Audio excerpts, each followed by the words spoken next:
The authorities tested your product and found trace amounts of mercury. What's the packaging gonna look like? What's gonna go on the packaging? How do you even get a UPC code? You need to sell these. These are so good. And she's like, no, I can't, I have my real job. Happy holidays, everyone, from the Grovara team.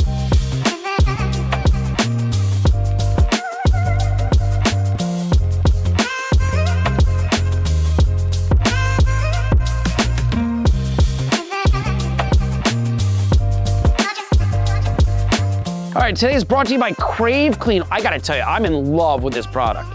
This is a female founder. It's our girl, Francesca. Low calories, satisfies cravings, gluten-free, no artificial ingredients, family snack, Crave Pops, milk chocolate brownie. 10 grams of protein. Now, is 10 grams of protein a lot, guys? Whey protein, eggs, cacao, coconut oil. 4 main ingredients. 105 calories per serving, 2.5 pieces. All right, and I wonder how many pieces are in a thing. So one piece is like nothing. This is like 20 calories, but it's got like, and it's only got 4 grams of sugar. It's got like, there's like no sugar in this thing. It honestly looks like mini birthday cake, like a chocolate covered brownie. Crave it, enjoy it, feel good about it.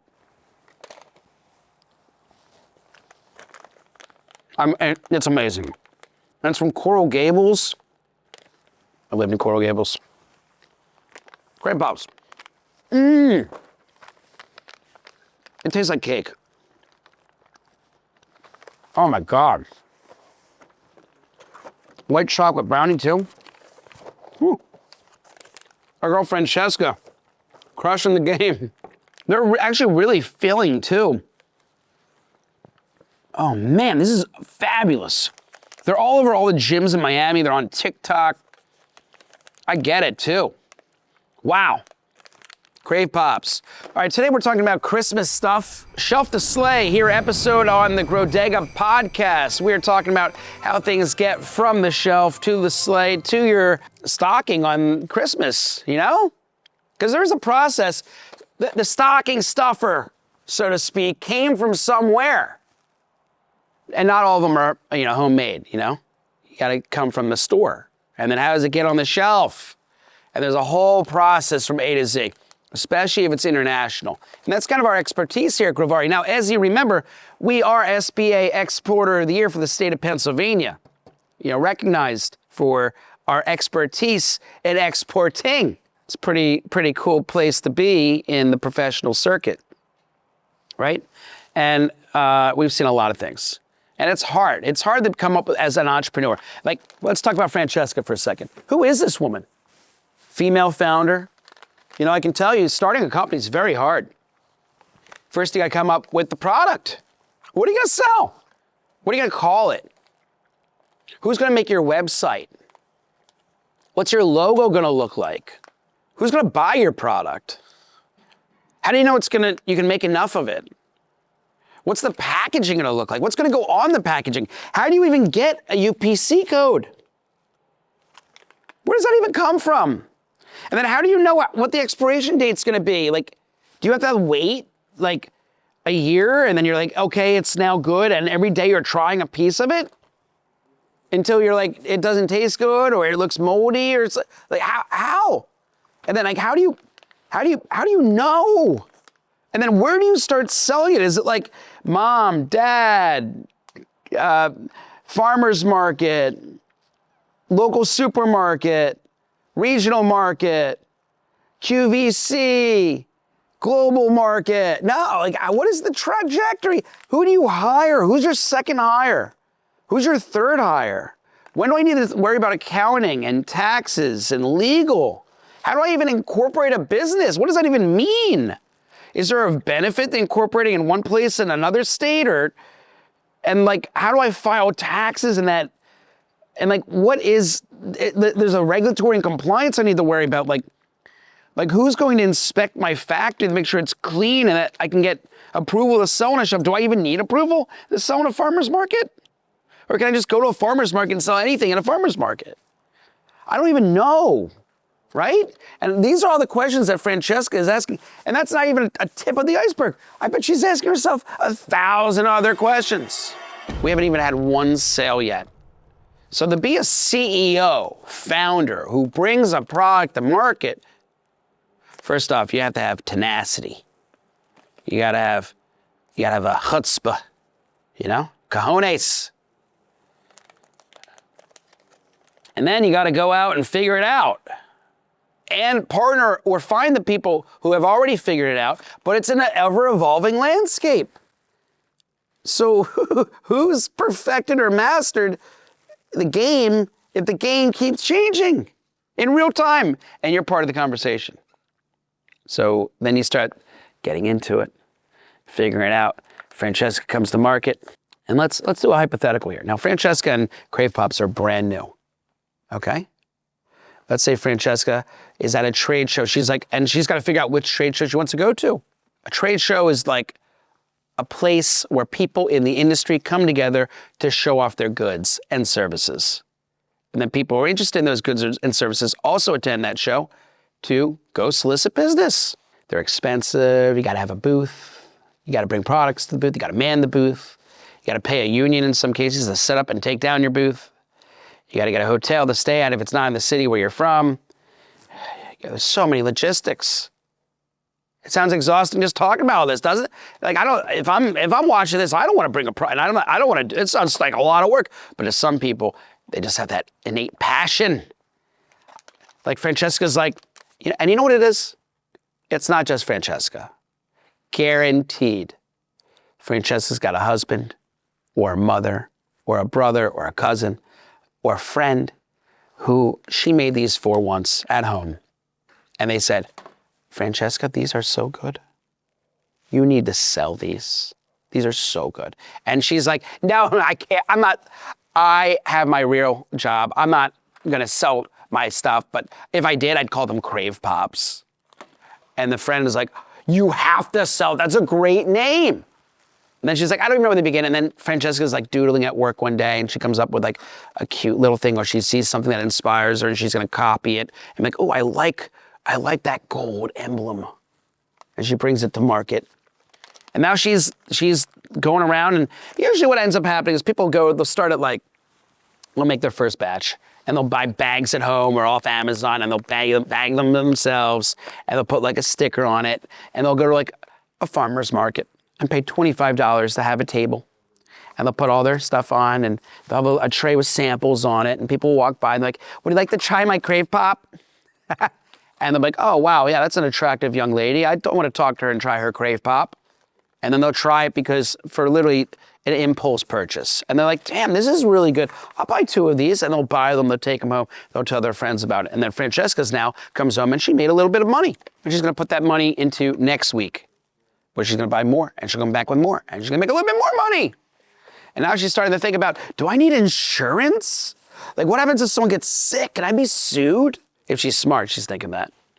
And then you can imagine there's a whole step-by-step cadence to then going in and actually reaching out to the local supermarket and walking in and be like, can I talk to the manager? First off, that takes cojones.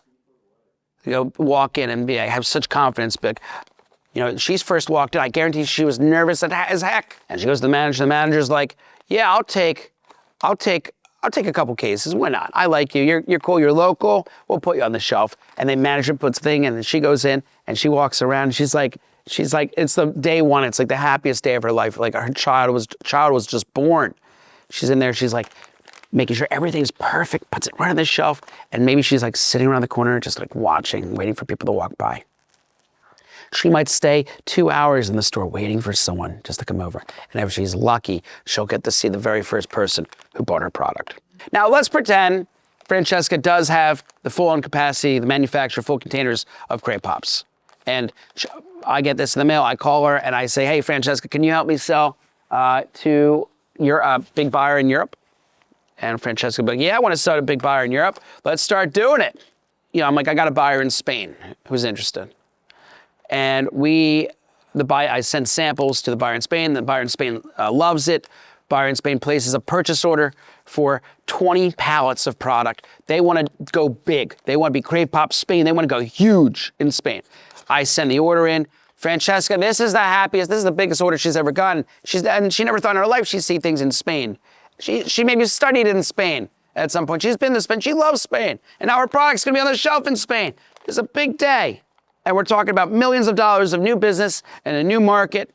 And I have to work with Francesca over a couple months to get the right documentation. Then with the FedEx, I'm spending hundreds of dollars in FedEx fees, or UPS, whatever carrier we're using to ship the product to Europe. It gets on the shelf in Europe, all 20 pallets sell through. People love it. You know, it's been a couple months now. It's been like 6 months and from start to finish to get to this point now, maybe longer. You know, we now have like a customized ingredient panel with a sticker on top of it for the first order. And the second order, then we can do custom packaging. In fact, let's say it sells through and the buyer from the supermarket's like, hey, we love it. We want to do a custom package. Now I work with Francesca and the buyer at Grovara here to make sure that the package is compliant for domestic regulatory purposes. And now the buyer, the supermarket chain, orders 2 containers, doubles their order. I mean, this is like a $85,000, $100,000 order of Crave Pops heading to Europe. And now let's say the 2 containers get to Spain. They're on the shelf. And then out of nowhere, and things are going great. It's a party. It's a frickin' party. But then out of nowhere, Grovara receives a letter from the buyer. That's a recall letter.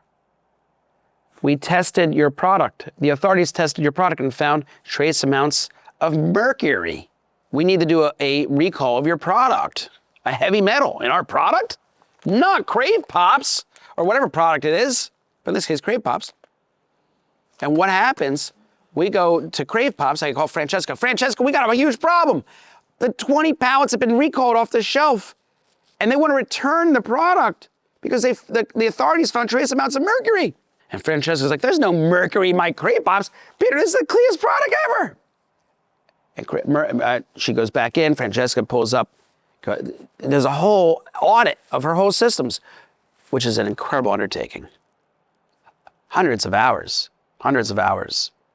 They got to go back and find all the flour, all the tapioca, whatever, the sugar cane, the cocoa, and they're going, and they had this, and we had to go through all the paperwork, get all the inspections, all the audits, and find out what went wrong.